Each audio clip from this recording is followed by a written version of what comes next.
안녕하세요. 헬로앨리스 가족 여러분. 잘못된 건강 상식이 우리의 생명을 위협할 수 있다는 사실 알고 계십니까? 여러분의 평생 건강지킴이 헬로앨리스입니다. 혹시 술자리나 친구분들과의 대화에서 이런 이야기 들어보신 적 없으신가요? 봐라, 일본 사람들은 우리보다 담배를 훨씬 많이 피우는데도 세계에서 제일 오래 살지 않냐. 일본 담배는 독하지 않아서 괜찮다더라. 너무 걱정할 필요 없어. 담배 펴도 녹차 많이 마시고 좋은 음식 먹으면 다 괜찮아지는 거야. 참 솔깃하게 들리는 이야기입니다. 왠지 내가 피우는 담배 한두 개비쯤은 괜찮을 것 같다는 달콤한 위안을 주기도 합니다. 흡연자에게는 마음의 짐을 덜어주는 변명거리가 되고, 비흡연자에게도 흡연의 위험성을 무디게 만드는 안개처럼 퍼져 있는 믿음입니다. 하지만 헬로앨리스 가족 여러분, 오늘 저는 단호하고 분명하게 말씀드려야겠습니다. 그 믿음은 당신과 당신이 사랑하는 사람의 목숨을 앗아갈 수 있는 세상에서 가장 치명적인 거짓말입니다. 오늘 저는 수십 년간 우리 사회에 뿌리 깊게 박혀있던 일본의 흡연율과 폐암률의 역설이라는 신화가 얼마나 허구적인지, 그 뒤에 숨겨진 무서운 진실은 무엇인지 총 4가지의 충격적인 사실을 통해 낱낱이 파헤쳐 드리겠습니다. 오늘 영상을 끝까지 보신다면 여러분은 다시는 그 달콤한 거짓말에 속지 않게 될 것입니다. 내 몸을 지키는 진실의 힘을 얻게 되실 겁니다. 자, 그럼 지금부터 여러분의 건강 상식을 뒤흔들 준비 되셨습니까? 첫 번째로, 우리는 일본은 세계 최고의 흡연 국가라는 낡은 사진첩을 덮어야만 합니다. 우리가 일본은 흡연 대국이라는 이미지를 갖게 된 데에는 분명한 이유가 있습니다. 과거로 거슬러 올라가 1966년 당시 일본 성인 남성의 흡연율은 자그마치 83.7%에 달했습니다. 길거리든 식당이든 사무실이든 말 그대로 성인 남성 10명 중 8명 이상이 담배를 피우던 시절이었습니다. 이때의 강력한 이미지가 지금까지도 우리 머릿속에 남아있는 것입니다. 하지만 이것은 마치 60년대 흑백 앨범 속 사진을 보고 지금의 현실이라고 착각하는 것과 같습니다. 세상은 그동안 엄청나게 변했습니다. 일본 정부는 흡연의 심각성을 깨닫고 수십 년에 걸쳐 강력한 금연 정책을 펼쳐왔습니다.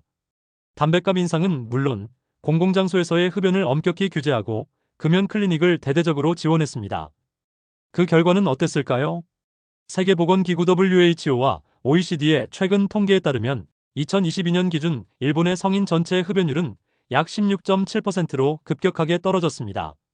이는 OECD 국가들의 평균 흡연율인 18.0%보다도 낮은 수치입니다. 더 이상 세계 1위는커녕 흡연율 순위에서 중하위권을 차지하고 있습니다. 즉, 우리가 토론의 전제로 삼았던 일본은 흡연율이 매우 높다는 명제 자체가 이미 오래전에 폐기된 과거의 사실이라는 것입니다. 낡은 데이터를 가지고 현재를 재단하는 것만큼 위험한 일은 없습니다. 특히 그것이 우리의 건강과 생명에 대한 문제일 때는 더욱 그렇습니다. 우리는 이제 일본은 여전히 담배를 많이 피운다는 안개 같은 착각에서 벗어나 정확한 현실을 직시해야 합니다. 그리고 진짜 무서운 이야기는 바로 지금부터입니다. 과거에 그들이 피웠던 그 수많은 담배가 지금 어떤 결과를 낳고 있는지 말입니다. 두 번째로, 우리는 폐암이라는 무서운 청구서가 30년 뒤에 날아온다는 사실을 알아야 합니다. 이것이 오늘 이야기의 가장 핵심적인 부분입니다. 바로 시차 효과입니다. 많은 분들이 그래, 일본 흡연율이 지금은 낮아졌다고 치자. 하지만 과거에 그렇게 많이 피웠는데도 왜 폐암률은 낮다는 이야기가 나오는 거지? 라고 의문을 가지실 겁니다. 결론부터 말씀드리면 일본의 폐암률은 결코 낮지 않습니다. 오히려 OECD 국가들 중 중간 이상을 차지하는 결코 무시할 수 없는 수준입니다. 폐암률이 낮다는 건 역시 잘못된 정보입니다. 그렇다면 왜 이런 혼란이 생겼을까요? 바로 폐암이라는 병이 가진 무서운 특성 때문입니다. 폐암은 담배를 피우자마자 짠하고 나타나는 병이 아닙니다. 흡연으로 인해 손상된 우리 폐 속 세포가 암세포로 변하고 그것이 눈에 띄는 암덩어리로 자라나기까지는 평균적으로 20년에서 30년이라는 아주 긴 잠복기가 필요합니다. 마치 신용카드로 물건을 마음껏 사고 그 엄청난 카드값 청구서가 30년 뒤에 한꺼번에 날아오는 것과 같습니다. 1960년대와 70년대에 일본 남성들이 피웠던 그 수많은 담배. 그 담배 연기 속에 있던 수천 가지의 발암물질들은 결코 사라지지 않았습니다. 그들의 폐 속에 조용히, 아주 조용히 30년이라는 시간 동안 암의 씨앗으로 웅크리고 있었던 것입니다.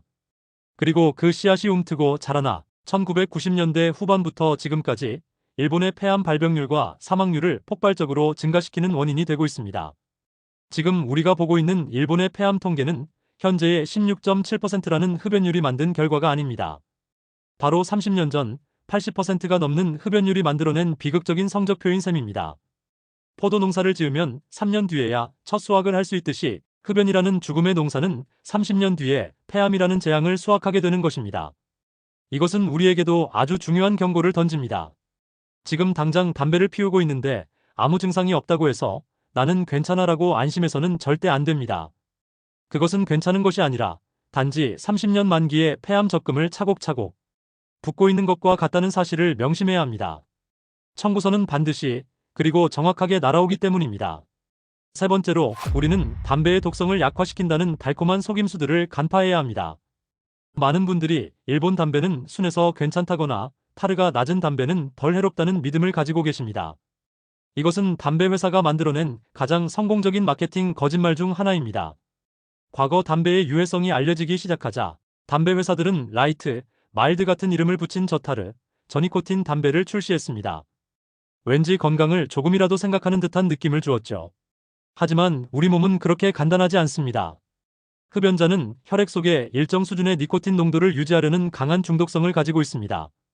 그래서 니코틴 함량이 낮은 담배를 피우게 되면 자신도 모르게 더 깊이, 더 오래, 더 자주 담배를 빨아들이게 됩니다. 이것을 보상 흡연이라고 합니다. 결국 몸에 들어오는 니코틴의 총량은 이전과 비슷해지거나 오히려 늘어나게 됩니다.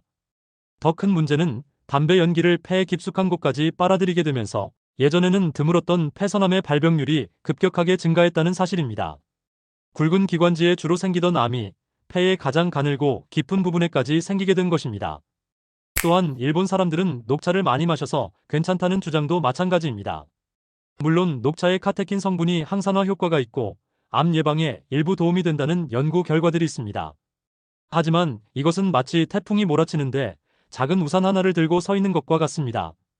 흡연은 우리 몸에 암이라는 태풍을 불러일으키는 것과 같습니다. 수천 가지의 발암물질과 수만 가지의 화학물질이 우리 몸의 DNA를 직접적으로 공격하고 파괴합니다. 이런 강력한 공격 앞에서 녹차 한두 잔이 제공하는 항산화 효과는 너무나도 미미할 수밖에 없습니다. 흡연이라는 거대한 불을 피워놓고 물 몇 방울로 그 불을 끄려는 어리석은 시도와 같습니다. 가장 확실한 방법은 불 자체를 피우지 않는 것, 즉 금연뿐입니다. 네 번째로 우리는 조기 발견이 예방을 의미하지 않는다는 냉정한 현실을 직시해야 합니다. 일본이 세계 최고 수준의 의료기술과 정밀한 건강검진 시스템을 갖추고 있다는 것은 사실입니다. 저선량 흉부CT와 같은 검사를 통해 폐암을 아주 초기에 발견하는 비율이 다른 나라에 비해 높을 수 있습니다. 그래서 폐암에 걸리더라도 일찍 발견하여 치료 성공률을 높이고 결과적으로 사망률을 조금 낮추는 효과는 있을 수 있습니다. 하지만 여기서 우리가 절대로 혼동해서는 안 되는 것이 있습니다. 암을 일찍 발견하는 것과 애초에 암에 걸리지 않는 것은 완전히 다른 차원의 이야기입니다. 조기 발견율이 높다는 것은 그만큼 암에 걸리는 사람, 즉 발병률 자체가 높다는 것을 의미하기도 합니다. 아무리 빨리 발견해서 치료한다고 해도 암 치료 과정이 주는 고통과 경제적 부담, 그리고 재발의 공포는 온전히 환자와 그 가족의 몫입니다. 자동차 사고가 났을 때 최고급 병원에서 최첨단 기술로 치료를 잘 받는 것도 중요하지만 가장 좋은 것은 애초에 사고가 나지 않도록 안전 운전을 하는 것이지 않겠습니까? 흡연을 계속하면서 조기 검진만 믿는 것은 난폭 운전을 계속하면서 나는 최고급 에어백과 보험이 있으니 괜찮아라고 말하는 것과 같습니다. 결코 현명한 방법이 될 수 없습니다.